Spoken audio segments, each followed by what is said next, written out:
अमचन music की शानदार प्रस्तुति।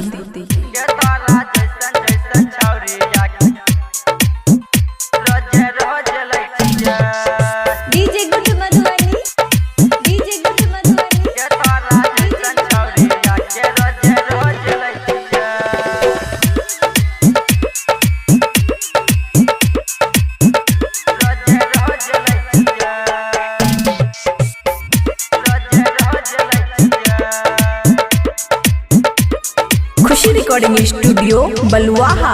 केना गेले छौरी बाधा तारा लागल ने लाज किया काटे जाय छी घास छौरी बचही के बाद।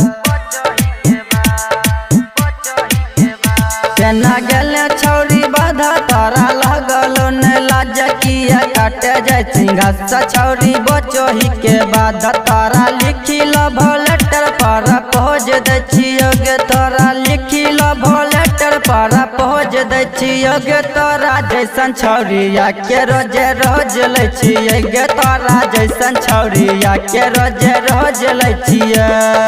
डीजे गुड मधुबनी डीजे गुड मधुबनी के रोजे रोज लै छियै, रोजे रोज लै छियै।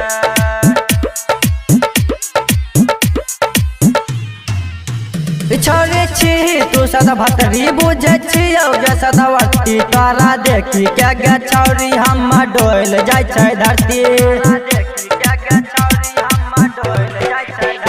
छोड़े छी तू सदा भतरी बुझे छियो गे सदावर्ती। तारा देखी के गे छौरी हम डोल जाय छै धरती। तारा किनके यसना पाउडर पर पोज दै छियो गे, तारा किनके यसना पाउडर पर पोज दै छियो गे। तारा जैसन छौरिया के रोजे रोज लै छियै गे, तारा जैसन छौरिया के रोजे रोज लै छियै। डीजे गुड मधुबनी डीजे गुड छौरिया के रोजे रोज लै छियै, रोजे रोज लै छियै।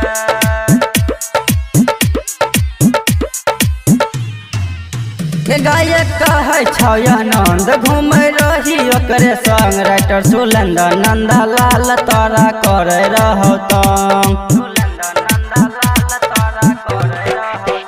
गायक कहै छौ आनंद घूमै रही ओकरे संग राइटर सुलेंदर नंदलाल तारा करे रहो तंग।